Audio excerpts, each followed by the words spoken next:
trust Him each day, we shall have pleasure untold. Sing and be happy, press on to the goal. Trust in Him, will lead you ease, will keep your soul. Let the ball be faithful, look to Him and pray. Lift your voice and praise His song. Sing and be happy today.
Good afternoon, everyone. We'd like to be turning to number 456. That'll be our first number in just a few moments. 456. There's a rainbow in the cloud. 456.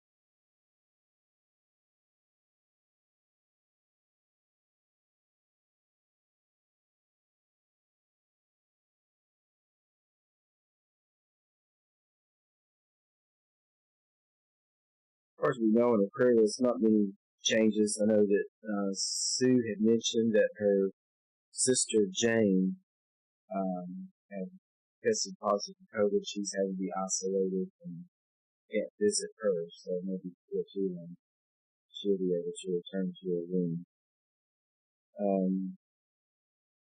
I think others still have Jean here tonight, and others still continuing to get better. We had mentioned this morning that the Ladies' Bible Class will resume meeting on Tuesday this week as well. We'll need a few to answer to word prayers here in just a moment. We'll be singing 2 songs, and then we'll have our first prayer. We'll still have a message in a few moments as well. Number 456, there's a rainbow in the cloud.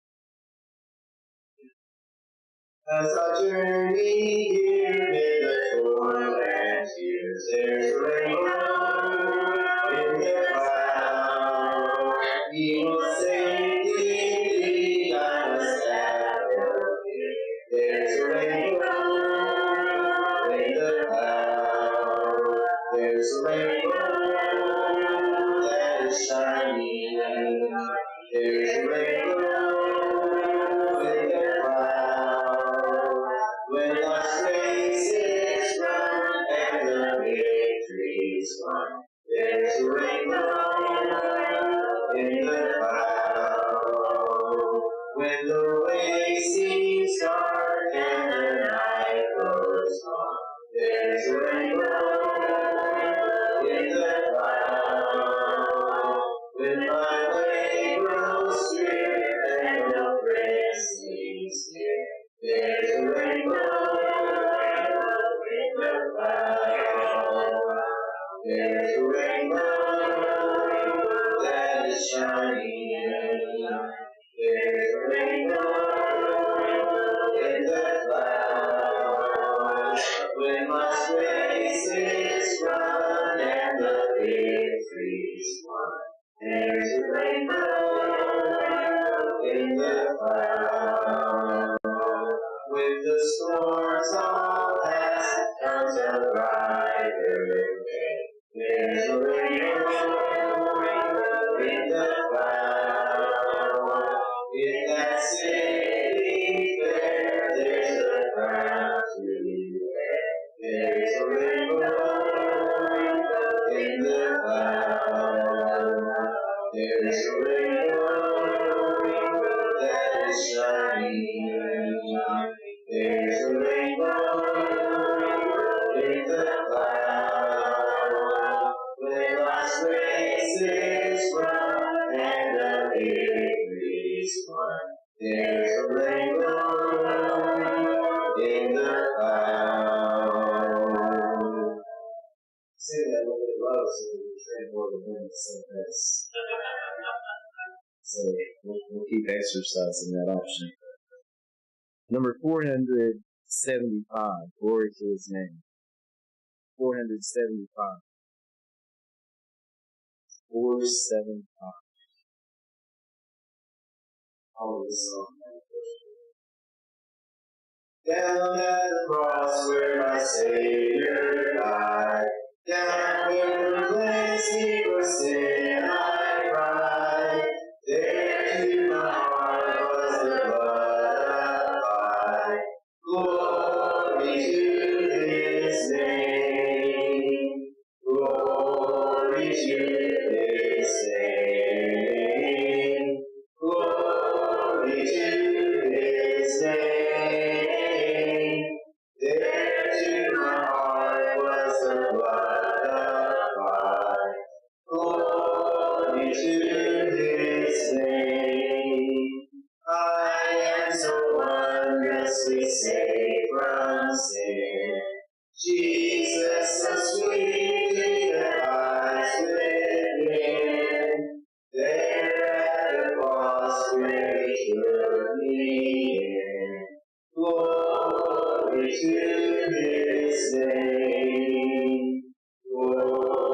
Glory to His name. Glory to His name. There to my heart was the blood applied. Glory to His name. Oh, precious fountain that saves from sin. I am so glad I have entered in. There Jesus saves me and keeps me clean. Glory to His name. Glory to His name. Glory to His name. There to my heart was the blood applied. Glory to His name.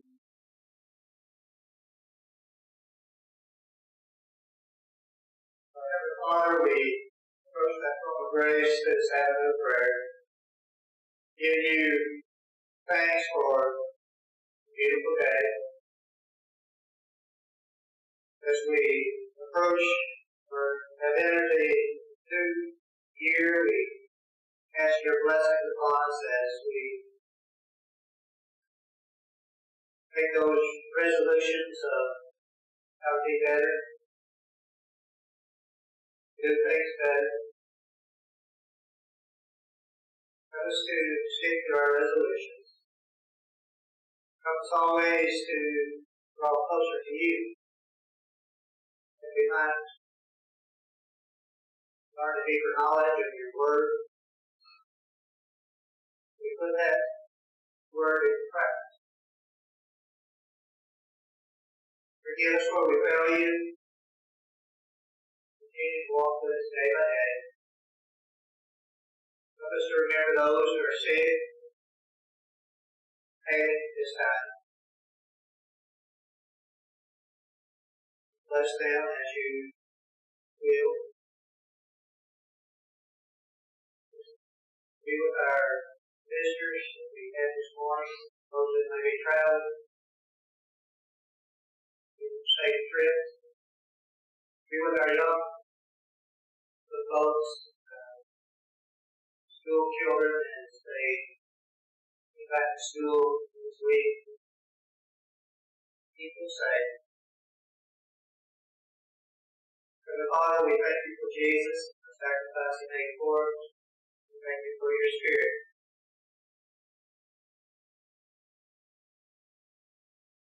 For many things that we get made, yet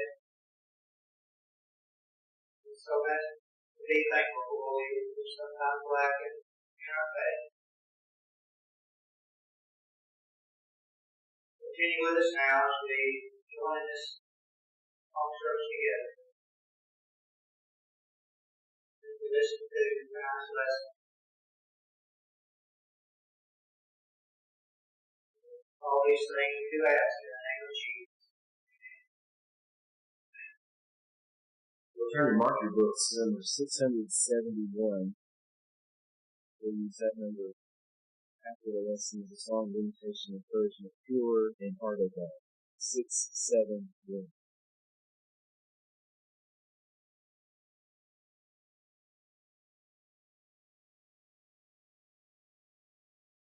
In the song before the lesson, number 749, the battle belongs to the Lord. Number 749.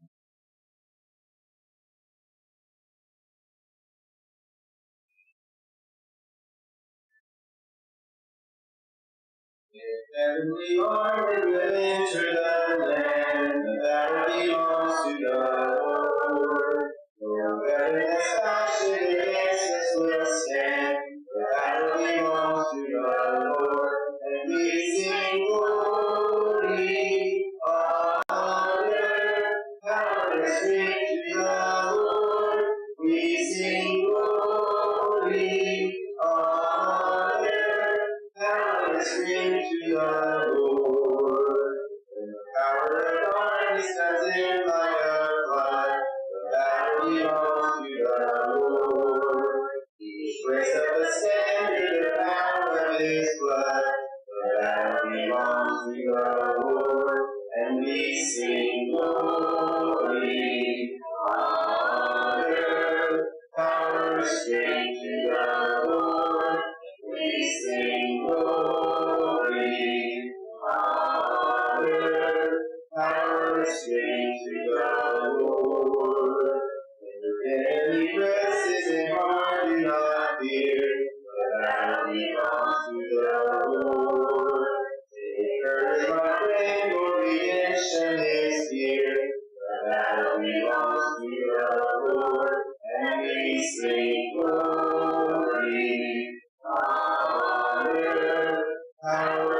sing to the Lord.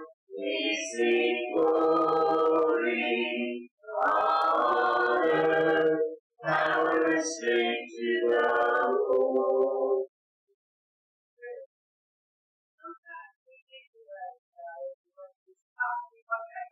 So let's just pray.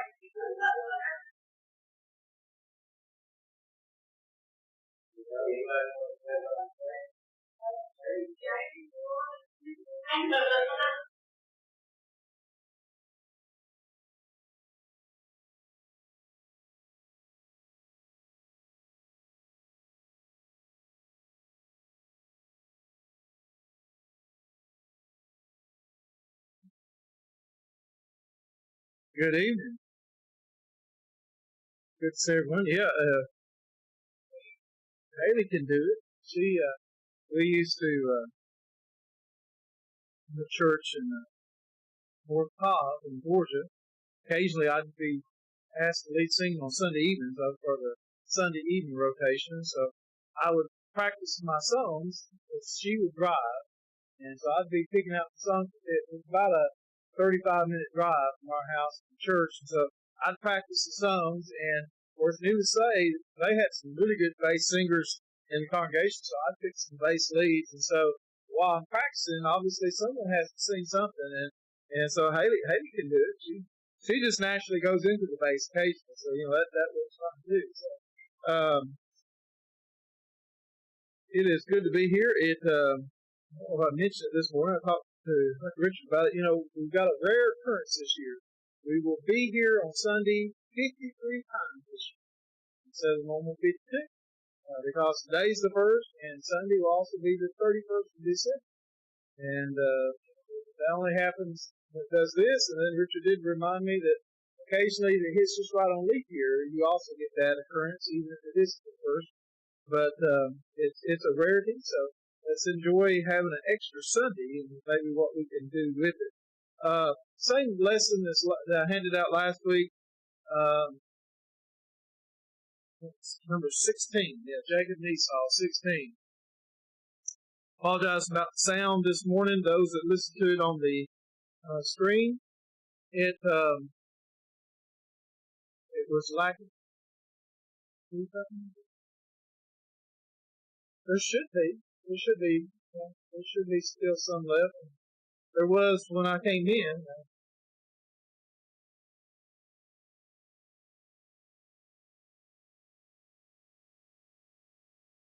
There, he's got you covered. Anybody else need one? I do forget, last week was we were a little sparse last week due to it being Christmas Day, and so I know many of y'all had family obligations and other things, and so we should have plenty of everything. It's an exciting, New Year's are always exciting, as we mentioned this morning, and we're excited about all the opportunities that we may present ourselves this year. Had a good crowd, good start of the year. Last night was very encouraging. Haley and I were talking. We went to Walmart. We've been out, and so wasn't able to make any dessert. But I think we picked something up at Walmart. And we're at Walmart, and we began talking, saying, well, if more than Steve and Sue and that family come, be a good night. So, it didn't take long. I mean, we had over 40 there, and it was a good crowd, young, old, and a lot of visitors. And so that is the point. I believe just to show Megan, I think our next one we're going to do, for Janice. So anyway, so we'll just see. So, oh, what? So, I when that was said, I got thinking, I don't think I've wore a pair of pajamas since I was probably pre-teen, I'm sure. So, anyway, so I'd have to buy. They got nice onesies now, though. That would be, Steve, you wear a onesie, I'll wear a onesie. And, no. Oh, you're shading. Okay. Okay, a little off track there. Jacob and Esau. Now, Esau obviously was the oldest, but they were twins. So, in our way of thinking, they wouldn't be that big of a deal. Although sometimes when you have twins, you'll joke about one's a few minutes or whatever older than the other one. But in the day and age in which they lived, it was a big deal. The oldest had, certain rights generally. For example, in the land they lived, according to the newsy tablets and other things, the law of the land was the oldest had certain rights. And of course, that's where a lot of the double portion came from, because that was a traditional and even a legal thing. And it was because, and things actually operated better when that was the case.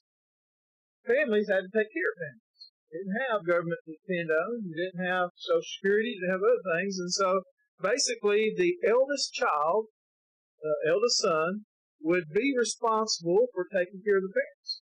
And we're going to see tonight, Isaac is going to give the birthright, give the blessing out, but yet it's going to be well over 20 years. Could even be more than that. Could be 30 or 40 years before Isaac dies and the time that he bestowed who his inheritor would be. And it's just because they looked at things differently. Because when you started getting a little elderly, you could take care of yourself, then you would go ahead and do your inheritance, and the oldest would get a double portion, and out of that double portion, they would take care of you as well as take care of themselves. And so it was commonplace to do. So there's nothing unusual about this process. And a lot of times, I think in our minds, we almost think, well, Isaac's going to die. He's very shortly about to die. But you'll see Jacob lives, about 20 years or so, a little over, getting his wife and everything before he leaves. And yet when he comes back, Isaac is still very much alive. And we actually see that both Jacob and Esau will be at the funeral for Isaac. So I just wanted to point that out. Remember, Esau had such disinterest, disdain for what this birthright means. And we've got to remember the legacy here. Abraham had been given a promise that through his seed all nations would be blessed. And indeed, a lot of times God is going to be described in Genesis as the God of Abraham. And you're going to see this in Exodus as well. And you see Isaac, the son of promise, indeed, not only the God of Abraham, but the God of Isaac as well. And so that's what's the importance of this. And yet Esau thought so little of it. You remember he had been out hunting. I'm going to die. I'm dying of starvation. Makes me think of teenagers. They're always hungry. I'm about to starve, come home from school. They're always hungry when they come home from school. And, something about, making their mind work, so I don't know. But anyway, they get hungry and they come home, they got to eat. They eat and eat and eat. And, so Esau was going to die, he thought in his mind. And, Jacob's just there stirring the pot, as you might say. He's got that stew and, it smelled good apparently. Basically, Esau gives his birthright away for a possible. Hope it's a good stew. But anyway, it's almost like he's said it, he knew he said it, but yet he still kind of thinks that Isaac will give him the blessing. Now, the truth of the matter, remember when they were in the womb, remember God had already revealed to Rebekah that indeed the youngest will be the one that the eldest would serve the youngest and bow down to him. And of course, we know that could be the case. I'm just going to read through some of this, and beginning with in chapter 27, verse 1 of Genesis, says, When Isaac was old and his eyes were dim so that he could not see, he called Esau, his older son, and said to him, My son. And he answered, Here I am. He said, Behold, I am old. I do not know the day of my death. Now then, take your weapons, your quiver and your bow, and go out to the field and hunt for game for me, and prepare for me delicious food, just as I love, and bring it to me so that I may eat, that my soul may bless you before I die. Now, as we point out, it's going to be many years, at least 20-something years before Isaac would die. but he was already starting to have the effects of older age. Now, Isaac would live to be 180 years old. But, people do live. Your vision starts to go away the older you get. Your hearing becomes less and less. You're not able to walk as good. And yet people live for long lives after they get to those stages. And you can imagine when you did live longer, and Isaac is probably about the last one we're going to see that actually lives this elongated life after the flood. And indeed, it's going to quickly become shorter and shorter. But what we see is he wants to do this before he gets to the point. He does make a good point that he don't know the day of his death. And all of us could say that. We don't know how long we have. But yet it was important in that day and age to set these things in order. And didn't really have, I guess you did through this process, but, today someone may set up a will, at some point because in case, no one knows what the future holds. And so Isaac wanted to do this before. So he sets up this where he tells Esau to go get some game, go hunt, find it, cook it up. Now, my guess is, you have to understand, I'm not a hunter myself. I have went hunting, I think, once or twice in my life, and that was it. And hunting to me is kind of like fishing, If there's something right in front of it, you can shoot it right away, that's okay. I'll be glad to do that. But otherwise, I've got other things I can do with my time. And so, but Esau was a good hunter. But you don't just go out and say, oh, there's something, I want it. Bam, it's it. It doesn't work that way. You've got to go to a place.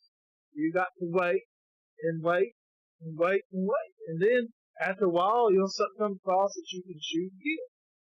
You do it with a bow and arrow. But it takes a while. It doesn't just happen.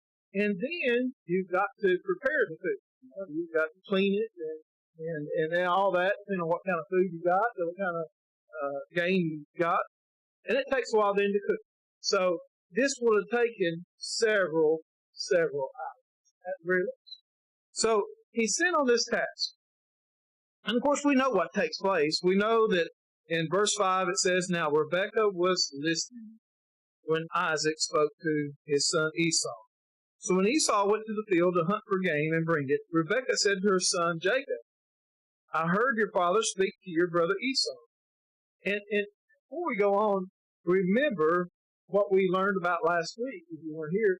It said that Rebekah loved Jacob, but Isaac loved Esau. And what a problem that would convey.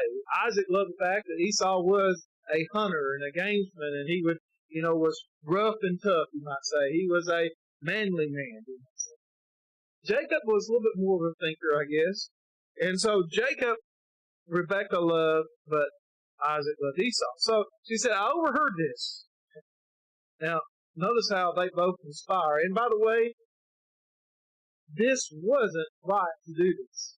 They deceive us. They lied to us. You say, well, but that's what God had planned. Well, God had it planned. It really didn't matter what Isaac did. This was about, how much land and how much other things. God had already determined that Jacob would be the one that the blessing would come. And look what it's going to cost Jacob. Don't know how long Isaac lived, as far as how old he was at this point. But the point is, Jacob lost 20-something years of being with his family because of this deception. And what he would have done, I think, after the fact, was said, if I'd had that time back. Well, anyway, it says, bring me game and prepare for me delicious food, that I may eat it and go before the Lord before I die. Now therefore, my son, obey my voice as I command you. Go to the flock and bring me 2 good young goats. They're going to cheat. They got 2 young goats in the flock. They're just going to get in. And so that's going to save them a lot of time. They don't have to go out and hunt, do anything like that. So that I may prepare from them delicious food for your father, such as he loves. Rebekah also knew what kind of food that Isaac loved. And you shall bring it to your father to eat, so that he may bless you before he dies. But Jacob said to Rebekah's mother, Behold, my brother Esau is a hairy man. I am smooth man. Perhaps my father will feel me, and I shall seem to be mocking him, and bring a curse upon myself, and not a blessing. His mother said to him, Let your curse be on me, my son. Only obey my voice, and go, bring them to me. So he went, took them, and brought them to his mother. His mother prepared delicious food, such as his father loved. Then Rebekah took the best garments of Esau, her older son, which were with her in the house, and put them on Jacob, her younger son. And the skins of the young goats she put on his hands, and on the smooth part of his neck. And she put the delicious food and bread which she prepared into the hand of her son Jacob. So he went into his father and said, My father. And he said, Here I am. Who are you, my son? Jacob said to his father, I am Esau, your firstborn. I have done as you told me. Now sit up and eat my game, that your soul may bless you. But Isaac said to his son, How is it that you have found it so quickly, my son? He answered, Behold, the Lord your God granted me success. Then Isaac said to Jacob, Please come near, that I may feel you, my son, to know whether you are really my son Esau or not. So Jacob went near Isaac his father, who felt him and said, The voice is Jacob's voice, but the hands are the hands of Esau. And he did not recognize him because his hands were hairy, like his brother Esau's hands, so he blessed him. He said, Are you really my son Esau? He said, I am. Then he said, Bring it near to me, that I may eat of my son's game and bless you. So he brought it near to him, and he ate, and brought him wine and drank. Then his father Isaac said to him, Come near and kiss me, my son. So he came near and kissed him. And Isaac smelled the smell of his garments, and blessed him, and said, See, the smell of my son is the smell of a field that the Lord has blessed. May God give you the dew of heaven, and of the fatness of the earth, and plenty of grain and wine.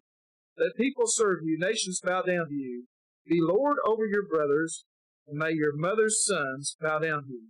Cursed be everyone who curses you, and blessed be everyone who blesses you. And of course, we know that deception and how that this was done. And of course, Isaac was so diminished in sight he couldn't see anything, and so he relied on his senses, the smell and other things. He could tell that from the hearing it didn't sound quite right, but my guess is they probably sounded a little similar. I don't think my daughters look that much alike, but occasionally they deceive me with their voices. Not that, they sound similar. Although they have totally different voices, if you listen long enough, it doesn't sound quite like one or the other. But for a short stretch, they could deceive them if they really were. And so we see that that's what's done. Now, we know what happens. Esau eventually comes, and Isaac's a little horrified at the fact that he blessed the wrong son. But yet in his mind and his convictions, he couldn't undo it. Even though he was deceived, he didn't. So we're going to go on down to verse 41. And so when Esau realizes it, verse 41 says, Now Esau hated Jacob because of the blessing with which his father had blessed him. And Esau said to himself, The days of mourning for my father are approaching. Then I will kill my brother Jacob. Now, no one knew how long Isaac would live. Once again, he's going to live 20-something years at least. But the words of Esau, her older son, were told to Rebekah. So she sent and called Jacob, her younger son, and said to him, Behold, your brother Esau comforts himself about you by planning to kill you. Now, therefore, my son, obey my voice. Arise, flee to Laban, my brother in Haran, and stay with him a while until your brother's fury turns away. Until your brother's anger turns away, and he forgets what you have done to him. Then I will send and bring you from there. Why should I be bereft of you both in one day? Then Rebekah said to Isaac, I loathe my life because of the Hittite women, that is who Isaac had married two of them, in fact. If Jacob marries one of the Hittite women like these, one of the women of the land, what good will my life be to me? And of course, we know that basically the same thing as Isaac would find a wife in this same land of Paddan Aram, so would Jacob. Jacob would find two wives, actually, but also related to it. We'll bring the chart up next week when we go through this to show how they were related. They weren't quite as close as Isaac and Rebekah, but they were still pretty close cousins. And so indeed, this is going to be Jacob's life. He's going to be away from his parents.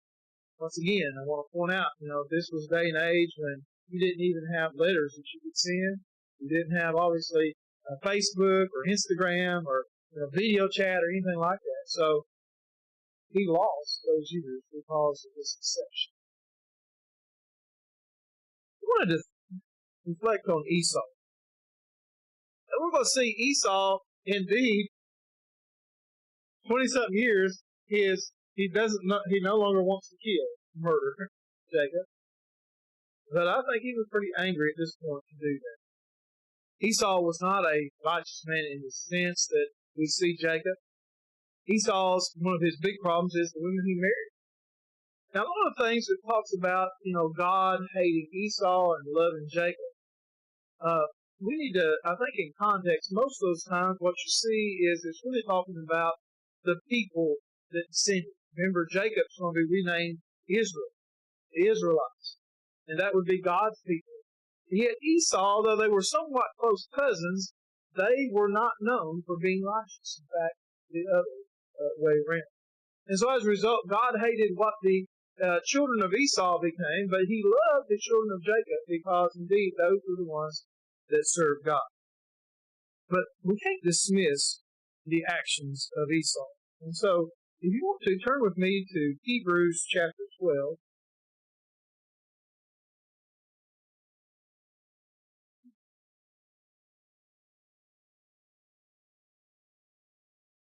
And of course, the first part of Hebrews chapter 12 talks about how God disciplines us, much like a child that you might love. And we know that we do discipline out of love. It's not because we like inflicting pain or suffering or anything. We do it because we love our children. And so, first part talks about that. But then, in verse 14, it says, "Strive for peace with everyone, and for the holiness without which no one will see the Lord. See to it that no one fails to obtain the grace of God."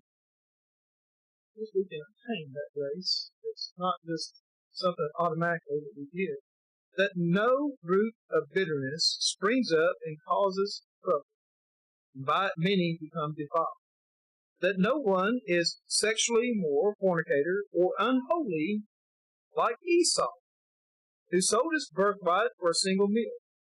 For you know that afterward, when he desired to inherit the blessing, he was rejected, for he found no chance to repent, though he sought it with tears." Now, I want us to understand here, I don't believe it's implying that Esau was a fornicator.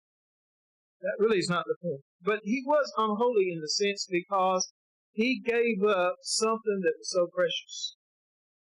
Once again, this was the blessing of which all nations would be blessed. He gave up the right to be considered as one where it was the God of Abraham, the God of Isaac, the God of Jacob. Instead, he gave it away. He gave it away for some mere food. There would be no chance to repent from that because Jacob would be the child that would be chosen. Now, we see this in connection that Esau made something that was so special true. And then we get into the next part of this. It's talking about the church. In verse 18 it says, "For you have not come to what may be touched, a blazing fire and darkness, and gloom and a tempest, and the sound of a trumpet and a voice whose words made the hearers beg that no further messages be spoken to them. But they could not endure the order that was given. If even the beast touches the mountain," speaking about the Mount Sinai, "it shall be stoned. Indeed, so terrifying was the sight that Moses said, I trembled with fear." It was an awesome and terrifying sight to go to the presence of God. When Moses went up there, the burning bush came to him trembling with fear. It says, "Indeed, so terrifying was the sight that Moses said, I tremble with fear. But you have come to Mount Zion, and the city of the living God, the heavenly Jerusalem, and to innumerable angels in festal gathering, to the assembly of the firstborn, the name of the church, who are enrolled in heaven, and to God, the judge of all, to the spirits of the righteous made perfect, and to Jesus, the mediator of a new covenant, and to the sprinkled blood that speaks a better word than the blood of Abel. See that you do not refuse him who is speaking. For if they did not escape when they refused him who warned them on earth, much less will we escape and reject him who warns from heaven. At that time his voice shook the earth. Now he has promised, yet once more I will shake not only the earth, but also the heavens.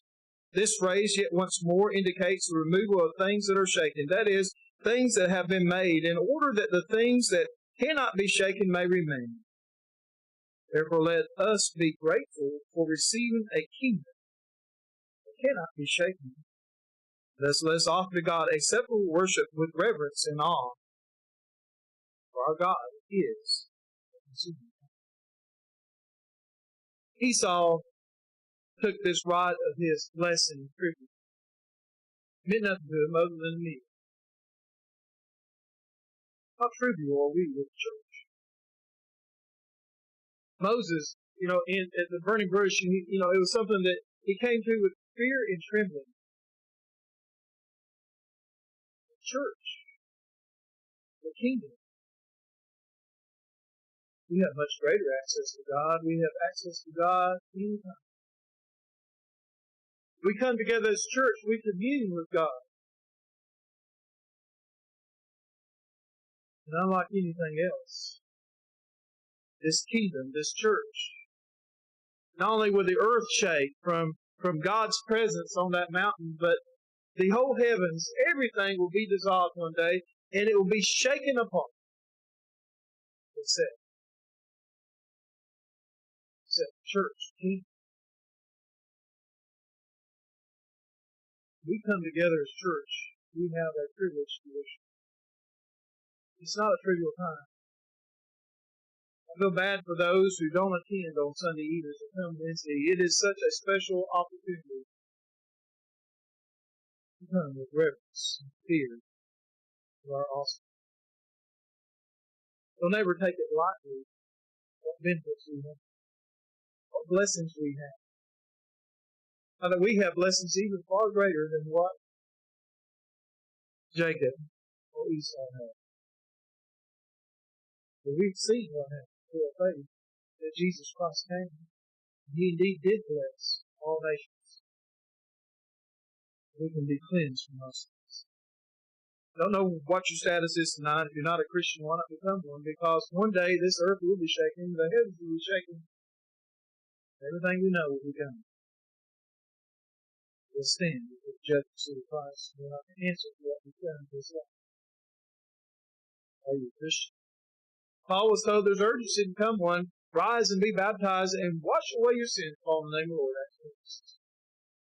Maybe you're here and you've been much like Esau. It's just taking it for granted, the church, that it's always going to be here. And someone else will always do things. And, I'll come when I want. Maybe you need to change your attitude. Whereas Esau had no opportunity to repent. One day when the Lord comes, it will be too late. Whatever your need may be, if you have any needs at all, come now, so it's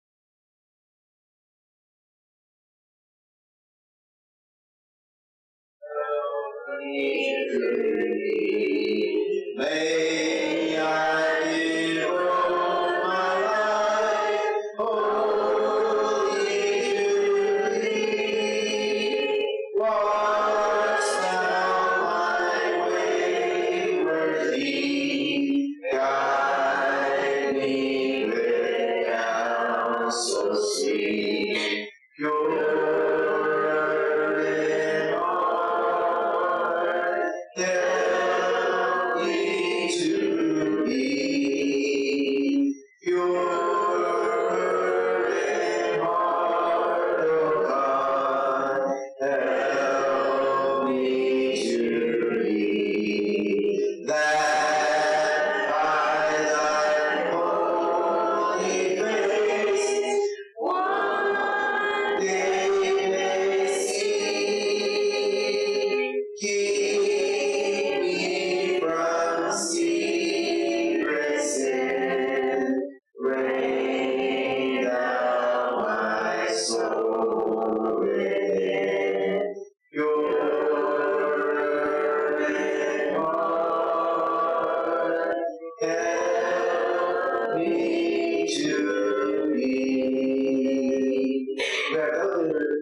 this evening that he presented the Lord's Supper.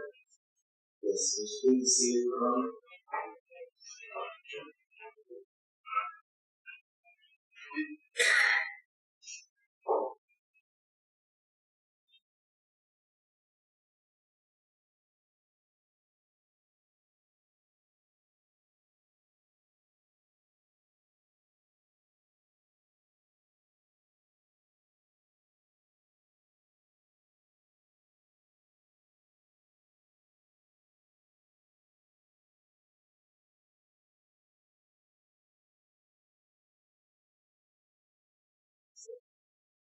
Our Father, as we come together in this first day of the week, and as we commune with one another around this table, remembering the Lord's death, also the life we live, and as we proclaim His death, as often as we pray for extra blessings on this unleavened bread, it helps us to remember His life and the body that He gave for the sacrifice for us on the cross.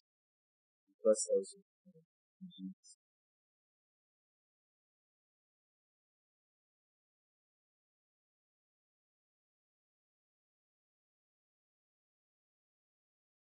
As well, Father, understanding the power of the blood that takes away our sin.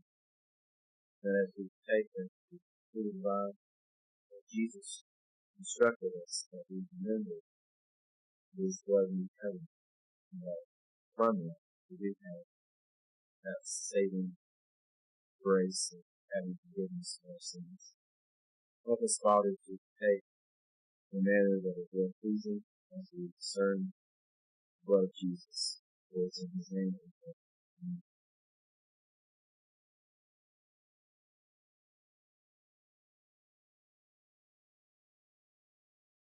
Number 669.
Father, we do give thanks for this time.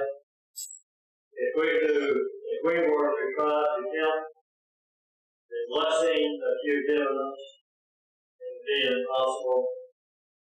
You have given us far beyond what we could even think about earning or deserve. The greatest blessing that you've given humanity is the opportunity to embrace eternal life. We don't comprehend all of that means, but we thank you for the Lord Jesus that made that possible. That you bless us this week as we walk our daily walk of life, that we will stay as far away from evil and sin as is humanly possible. But we know that we're all weak and we sin. So we ask for mercy, we ask for your grace to be extended even to the forgiveness of our sins, that we may stand before thee as though we were righteous, which is only possible as made to us through that love.